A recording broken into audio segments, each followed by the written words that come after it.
नमस्कार दोस्तों, एक रोमांचक विषय पर चर्चा करेंगे। नासा की एलियंस की खोज और वॉयेजर मिशन। यह मिशन मानवता के लिए एक महत्वपूर्ण खोज रहा है और हमें ब्रह्मांड के रहस्यों को समझने में मदद करता है। 1977 में नासा ने 2 अंतरिक्ष यान लॉन्च किए, वॉयेजर 1 और वॉयेजर 2। इन यानों का उद्देश्य हमारे सौर मंडल के चारों ओर यात्रा करना और विभिन्न ग्रहों का अध्ययन करना था। इन यानों ने न केवल हमारे ग्रहों की संरचना को समझने में मदद की, बल्कि यह भी समझाया कि हमारे सौर मंडल के बाहर क्या हो रहा है। वॉयेजर 1 ने जुपिटर और शनि का अवलोकन किया। जुपिटर की विशालता और उसके चंद्रमाओं की अद्भुतता ने वैज्ञानिकों को आश्चर्यचकित कर दिया।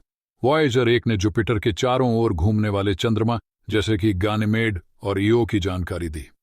वॉयेजर 2 ने यूरेनस और नेपच्यून की यात्रा की और हमें उनके अद्भुत रंग और वायुमंडल के बारे में जानकारी प्रदान की। अब इन यानों का एक और महत्वपूर्ण पहलू है। वॉयेजर 1 और 2 अब इंटरस्टेलर स्पेस में हैं, यानी ये हमारे सौर मंडल के बाहर हैं। वॉयेजर 1 धरती से लगभग 14 अरब मील दूर है, जो इसे सबसे दूर का मानव निर्मित वस्तु बनाता है। लेकिन वॉयेजर मिशन का एक और खास पहलू है, जिसे गोल्डन रिकॉर्ड कहा जाता है। ये एक सुनहरा डिस्क है जिसमें पृथ्वी की आवाजें, संगीत और चित्र शामिल हैं। इसका उद्देश्य उन संभावित एलियंस को संदेश देना है जो कभी इस रिकॉर्ड को खोज सकते हैं। गोल्डन रिकॉर्ड में 27 भाषाओं में मानवता का एक संदेश है। इसमें दुनिया के विभिन्न संगीत शैलियों जैसे कि क्लासिकल, जैज और लोक संगीत के उदाहरण शामिल हैं। इसके अलावा इसमें पृथ्वी के 118 चित्र हैं जो हमारे ग्रह पर जीवन के विभिन्न पहलुओं को दर्शाते हैं, जैसे कि मानवता, प्रकृति और हमारे सौर मंडल के दृश्य। गोल्डन रिकॉर्ड पर एक महत्वपूर्ण संदेश है, हम यहां हैं। यह संदेश उस आशा को दर्शाता है कि कोई और सभ्यता हमारे साथ संवाद कर सकती है। क्या वे इसे समझेंगे? यह एक बड़ा सवाल है। वैज्ञानिकों का मानना है कि यदि कोई अन्य सभ्यता इस रिकॉर्ड को प्राप्त करती है तो वे इसे समझने के लिए विज्ञान और गणित का उपयोग कर सकते हैं। वॉयेजर मिशन ने हमें यह भी सिखाया है कि ब्रह्मांड कितना बड़ा और रहस्यमय है। जब वॉयेजर यान हमारे सौर मंडल के बाहर जा रहे हैं, हम नए ग्रहों और संभावित जीवन के संकेतों की खोज कर रहे हैं। वैज्ञानिक ये सोचते हैं कि क्या और भी जीवन इस विशाल ब्रह्मांड में हो सकता है। अधिकांश वैज्ञानिक मानते हैं कि जीवन केवल पृथ्वी पर ही नहीं, बल्कि अन्य ग्रहों पर भी हो सकता है।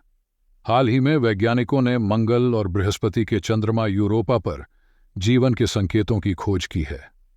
ऐसे स्थानों पर पानी और अन्य आवश्यक तत्व होने की संभावना है जो जीवन को समर्थन दे सकते हैं। वॉयेजर मिशन ने केवल ग्रहों की खोज की है, बल्कि इसने भविष्य के लिए कई दरवाजे खोले हैं।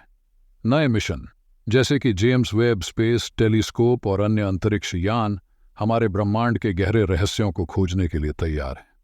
हमें उम्मीद है कि यह मिशन हमें अन्य जीवन के संकेतों के करीब ले जाएंगे। तो दोस्तों, नासा का वॉयेजर मिशन न केवल अन्य ग्रहों की खोज करता है, बल्कि यह हमें यह भी सोचने पर मजबूर करता है कि क्या हम इस ब्रह्मांड में अकेले हैं। आपकी क्या राय है? क्या आप मानते हैं कि हमारे ब्रह्मांड में अन्य सभ्यताएं हैं? अपने विचार कमेंट्स में साझा करें। जुपिटर का वातावरण, उसकी विशालता और उसके 49 चंद्रमाओं में से कुछ जैसे गानीमेड और ईओ ने वैज्ञानिकों को आश्चर्यचकित कर दिया। वॉयेजर 1 ने शनि की रिंगों की खूबसूरती को भी कैद किया। लेकिन क्या आप जानते हैं कि यह यान केवल ग्रहों का अध्ययन करने के लिए नहीं था? वॉयेजर 2 ने यूरेनस और नेपच्यून का अध्ययन किया। यूरेनस की अजीब रंगत और नेपच्यून की तेज हवाएं, जिसने हमें नए तथ्य दिए। लेकिन इसके साथ ही वॉयेजर 1 अब हमारे सौर मंडल के बाहर इंटरस्टेलर स्पेस में है। यह धरती से लगभग 14 अरब मील दूर है और यह सबसे दूर का मानव निर्मित वस्तु है। अब चलिए बात करते हैं एलियंस की खोज पर। वैज्ञानिकों का मानना है कि जीवन केवल पृथ्वी पर ही नहीं, बल्कि अन्य ग्रहों पर भी हो सकता है।